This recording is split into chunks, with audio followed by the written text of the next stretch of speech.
Oi pessoal, tudo bem? Estamos chegando diretamente aqui do nosso estúdio de rádio, aqui da redação do Terceiro Tempo para todo o Brasil, dos altos da Avenida Paulista, para falar de futebol nesta terça-feira em que já tem decisão pelo Campeonato Paulista, também no Campeonato Gaúcho.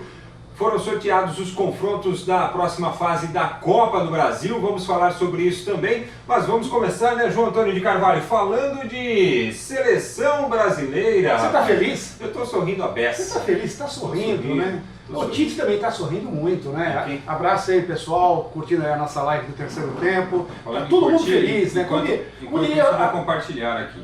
Como diria a Xuxa, tá todo mundo feliz, todo mundo Isso. sorrindo, né? Então... O pessoal tá rindo à toa. Inclusive tem uma pessoa que está rindo muito mais, né? O Smiley. É isso mesmo, pessoal. O Smiley, lateral esquerdo do Shakhtar Donetsk, que foi convocado pelo técnico Tite para o lugar do Alexandro, que por sua vez já havia sido convocado para a vaga do Felipe Luiz. Uma lesão muscular na coxa direita tirou o Alexandro do grupo da seleção brasileira e o Smiley do Shakhtar Donetsk foi convocado para o lugar do jogador da Juve. O João Antônio de Carvalho vai falar mais sobre o Smiley, mas sinceramente, pessoal... Nunca me chamou a atenção. Pode ter certeza que não só sua. Segundo as informações, ele está sendo observado já desde 2017, desde o ano passado, né? Olha, hoje, se eu jogasse futebol hoje... Poxa, mas assim... Meu pai vai me levar para a Ucrânia. Eu acho que eu jamais lembraria do Smiley. Nunca, não tem jeito. Ele jogou aqui no Desportivo com o Jorge, que foi seleção de base, que é um jogador que tem uma certa badalação, com o Wendel, que está há alguns anos já na Europa, há bons anos, eu diria, jogando bem, sendo muito regular, né? Eu não entendo. Ele jogou aqui no Desportivo Brasil, em algumas 2, 3 equipes pequenas, foi para Portugal, jogou no Olhanense, jogou no Braga, talvez tenha sido um time mais forte em Portugal que ele tenha jogado. Jogador de 28 anos. Foi para a Ucrânia, já tem 28 anos. Confesso que realmente essa eu não entendi. Você falar de Fernandinho quando estava no Shakhtar, falar de Tyson, que é um jogador conhecido, passou pelo Internacional, teve uma grande passagem até aqui pelo futebol brasileiro, categorias de base, mas o Smiley, e é Smiley com Y no final, ninguém entende nem... Começa com I e termina com Y. É como se fosse um sorriso, né? Mas... Sabe o que dá impressão, Frank? Dá a impressão que, bom... Não dá impressão, sabe o quê?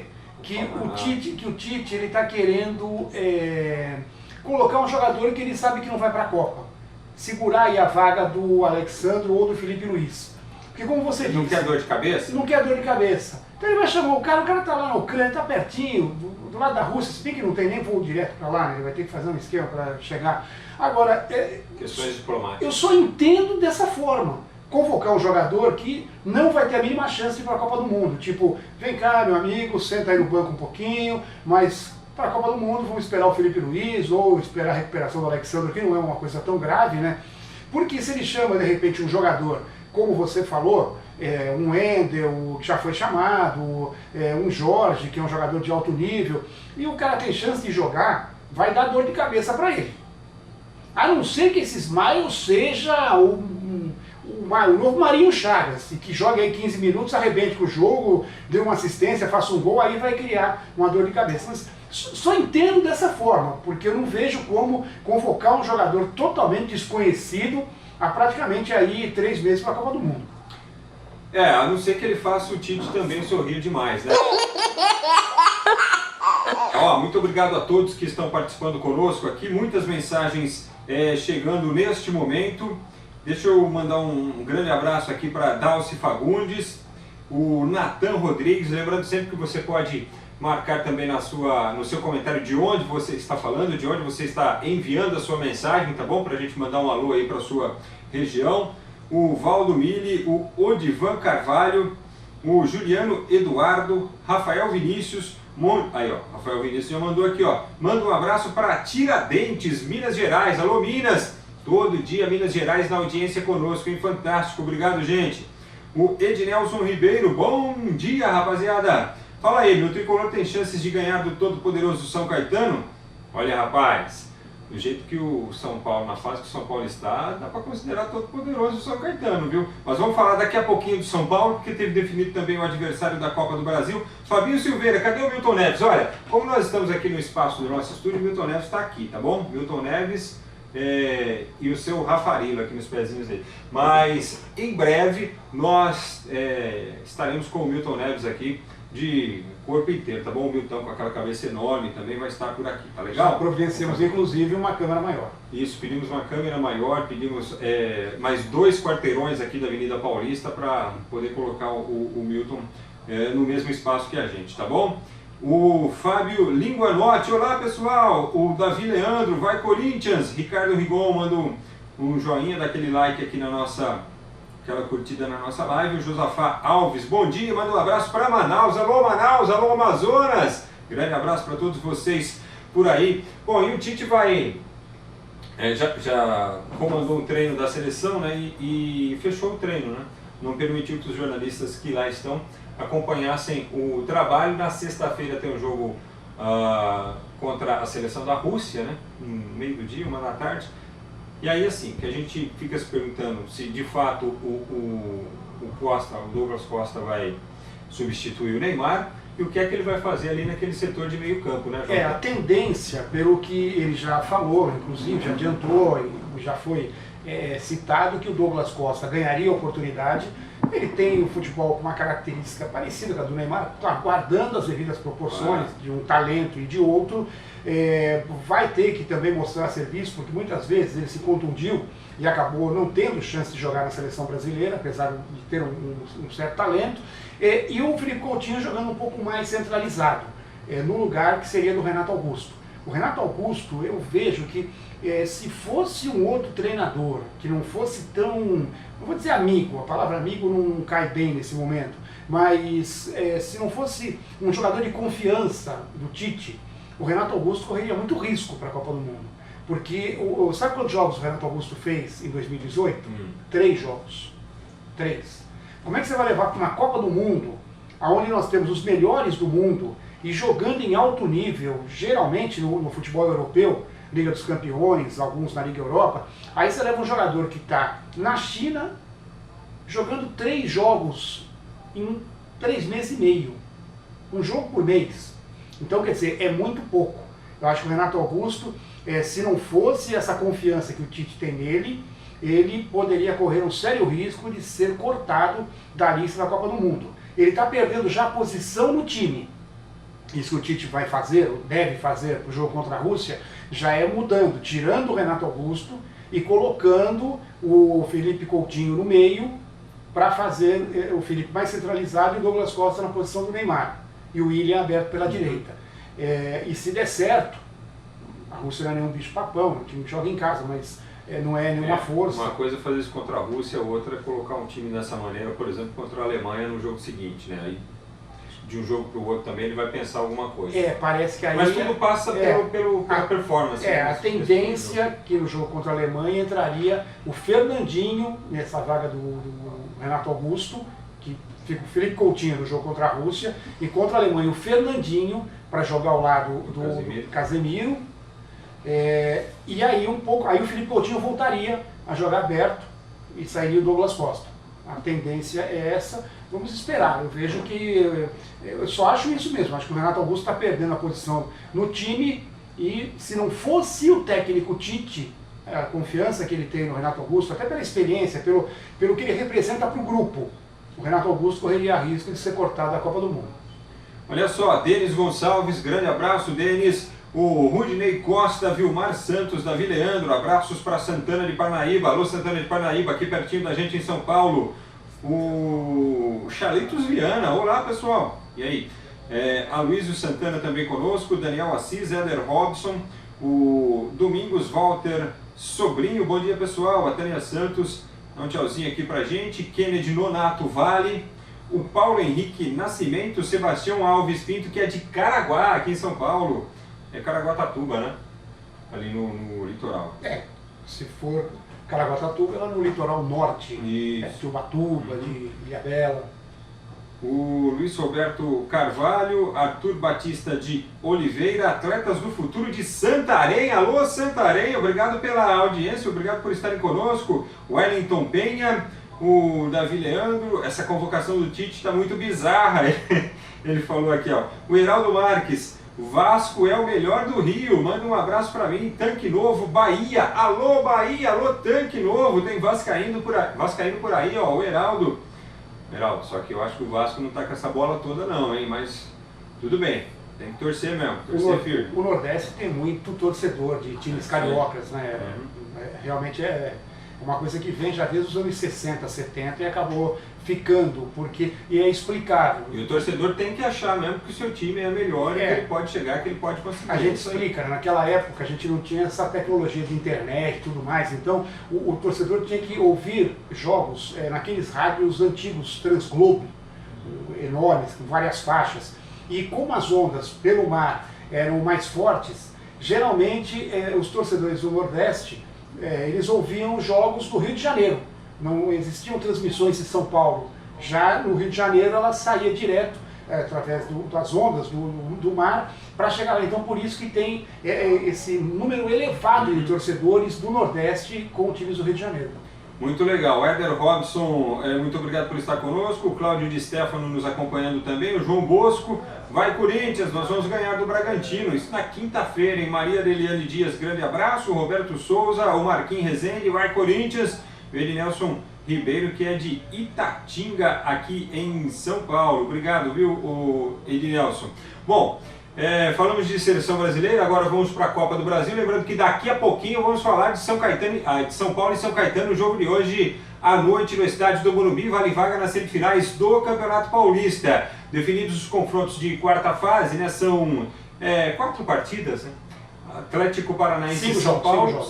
Então Atlético São Paulo, Internacional e Vitória, Atlético Mineiro, Ferroviária, Ponte Preta e Náutico. Avaí e Goiás. E faltou o Avaí e Goiás, que eu não coloquei aqui na minha anotação. Mas, João Antônio, para mim os confrontos mais complicados aí para São Paulo e Internacional, João Antônio. São Paulo e Atlético Paranaense, Internacional e Vitória. Vejo que aí existe um equilíbrio. O único que não vou dizer que pegou moleza, porque vem de 2 classificações muito importantes, teoricamente a camisa do Atlético Mineiro é mais pesada que a do Ferroviário. Então, se eu fosse colocar aqui um favorito maior, seria o Atlético Mineiro. Avaí e Goiás, um jogo equilibrado. O Goiás eliminou o Coritiba e o Avaí tirou fora o Fluminense. Ponte Preta e Náutico também não dá para saber o que vai acontecer, equilíbrio. Eu vejo o Náutico hoje melhor do que a Ponte Preta. A Ponte Preta não foi bem no Campeonato Paulista, quase caiu, quase foi rebaixada. Abriu o torneio do interior no domingo com vitória, né? 2-0 sobre a Ferroviária. Vai ter o Doriva ao final do Campeonato Paulista, viu? Essa informação é importante. Doriva será o técnico da Ponte Preta. Eu vejo o Náutico um pouco melhor, até por decidir em casa. Mas como não tem aquele gol qualificado, né? Então a coisa não fica tão assim ruim. Vejo Internacional e Vitória um jogo difícil para o Inter, até porque o Inter vai ficar traumatizado com o Campeonato Gaúcho e vai jogar muito pressionado para conquistar o título, para continuar seguindo na Copa do Brasil, depois de ser eliminado, teoricamente, pelo Grêmio. Estou colocando isso já porque eu vejo uma situação muito difícil para o Internacional reverter o quadro contra o Grêmio. E o São Paulo, ele pegou dos adversários um dos mais difíceis.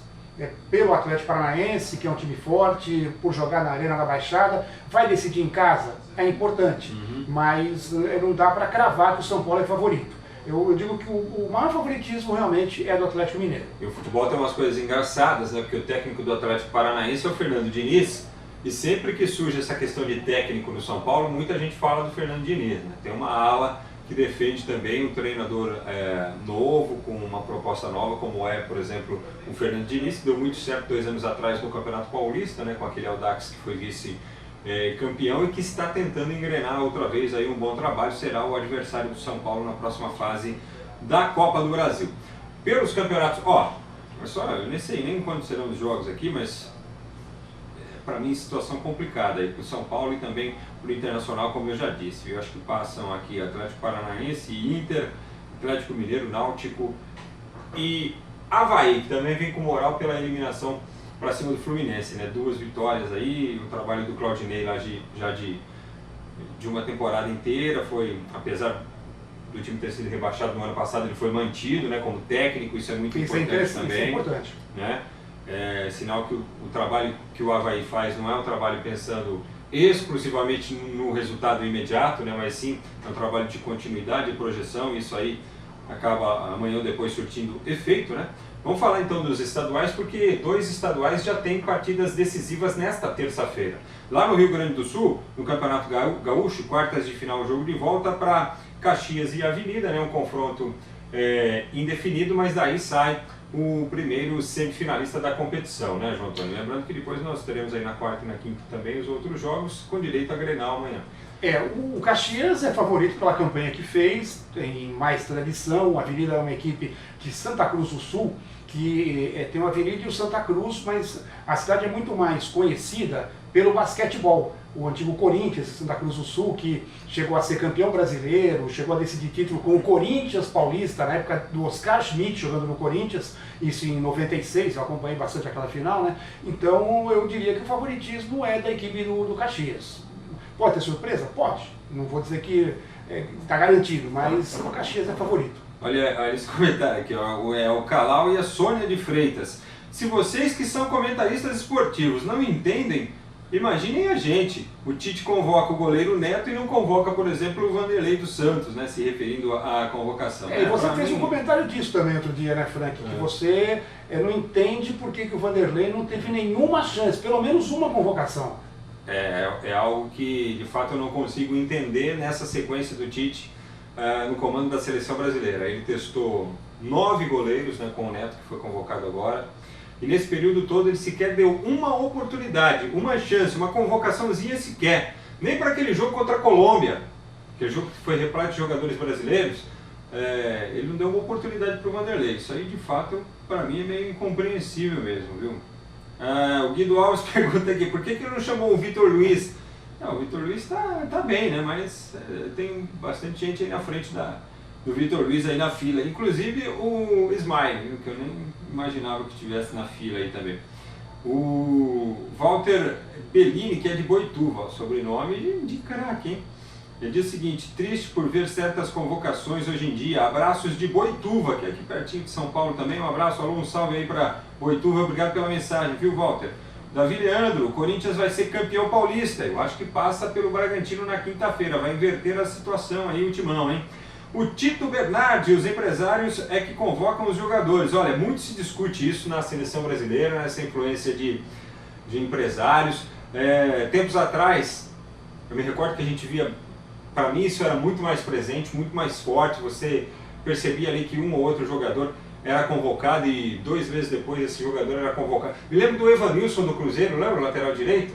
Pô, o Evanilson surgiu assim, foi convocado, e eu acho que ele tinha talento assim para ser convocado, mas ele foi convocado na sequência, foi negociado, saiu do Cruzeiro, foi acho, pro futebol alemão e nunca mais foi convocado. No começo dos anos 80, até com o Tele Santana, o César, centroavante que era do Palmeiras, não o César Maluco, um outro César. César II. Que participou daquele time do Tele Santana de 79, que goleou o Flamengo por 4-1.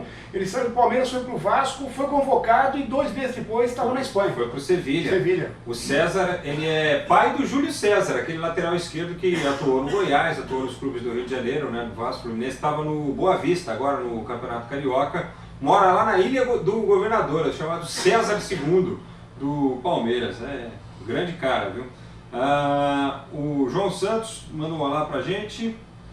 Chaval, no Ceará. O Guido Alves manda um alô para Chaval, no Ceará. Tá mandado aí um grande abraço para vocês. O Príncipe Flávio Andrade, Cássio na seleção é uma palhaçada, ele diz aqui. O Domingos Walter diz que é de São Bernardo, um abraço pro ABC. O Marquinhos Rezende é de Votuporanga.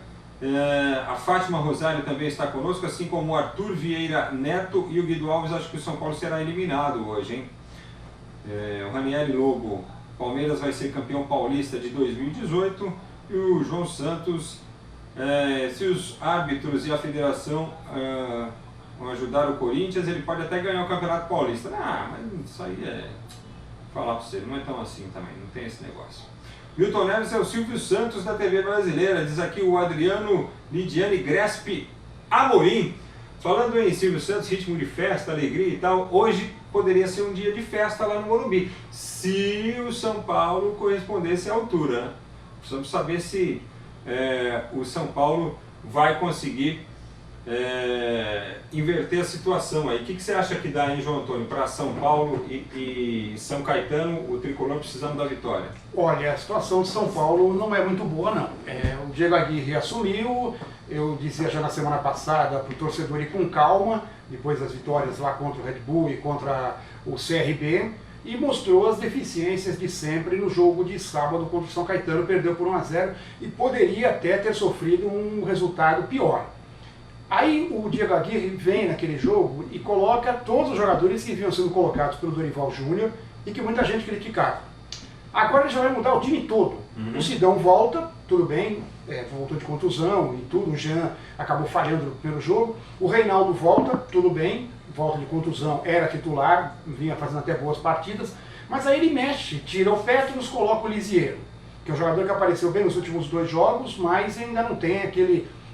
não sei se ele tem aquela consistência para entrar no time, entrar no meio campo e ser o dono da posição. Aí ele vai tirar de novo o Diego Souza, vai para o banco.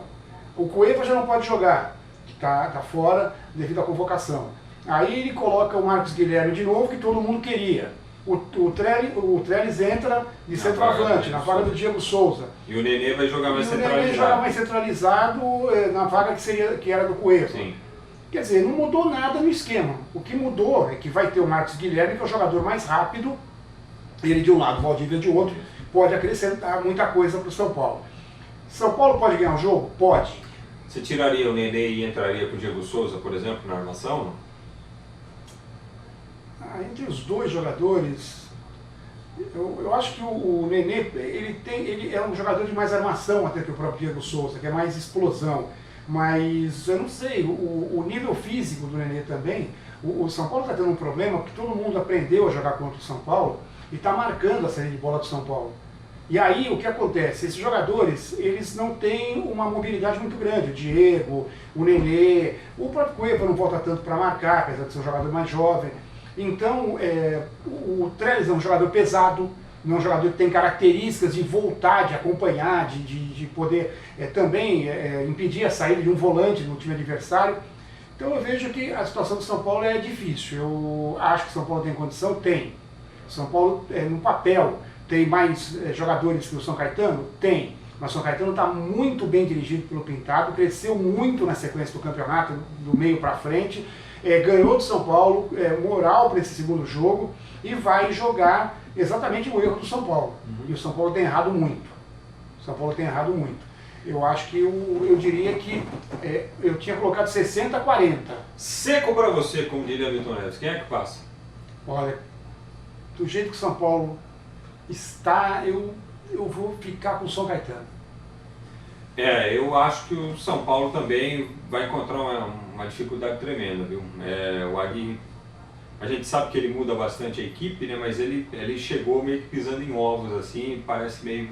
Não sem saber o que fazer, né? Mas sem identificar ainda aquilo que é a necessidade real do São Paulo, sem encontrar um time ideal. É claro, você vai falar, pô, mas em 2 jogos ele não vai encontrar mesmo. O problema é entrar no meio do campeonato, né?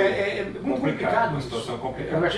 Eu não acho que o Aguirre vai resolver o problema do São Paulo. Acho que ele vai virar estatística logo, daqui a alguns meses, mas a culpa também não é dele. Se acontecer isso, a culpa também não é dele. Os caras colocam o Dorival sai no meio do campeonato, colocam o Aguirre para estrear praticamente numa quartas de final do campeonato, depois em semifinal. Se for eliminado, a pressão em cima dele vai ser enorme. Vai ser enorme. Então eu acho que é por isso que ele ainda não conseguiu assimilar. Ele não conseguiu assimilar, ele não conseguiu ainda montar de repente alguma coisa que ele queria. Ele está mudando demais para tentar achar alguma coisa, só que no meio do caminho fica difícil. 9 da noite, São Paulo e São Caetano no estádio do Morumbi. Os últimos abraços aqui. Na sequência, o João Antônio tem um último destaque também. O Marcelo Tielo manda um abraço para mim. Estou assistindo aqui em Pinheiros. Alô, Pinheiros. Fala, Marcelão. Obrigado, viu? A Tânia Santos disse que a gente está fazendo bullying com o Milton Neves. Que isso. A Cláudia Regina Freitas manda aqui pra gente. Bom dia, meninos. Obrigado pelo menino, viu? Gentil da sua parte. Manda um abraço aqui para Utah, nos Estados Unidos. O Calau e a Sônia. Alô, vocês aí em Utah, nos Estados Unidos. A última vez que eu ouvi isso, a TV era preta e branca ainda. Ui? Não, o menino. Era preta e branca na TV. Antes do destaque. E o Achar de Campo faz assim, hi. Antes daquele destaque final, a gente tem que falar do Jailson também, né? Olha aqui, o Guido Alves, meu Verdão vai ganhar o Paulistão. O José Sebastião Filho manda um vai Corinthians. João Santos, Dali Palmeiras. A Fátima Rosário, ela foi mal ainda, caprichou ainda mais. Bom dia, meus amores. Obrigado, meu coração palpita.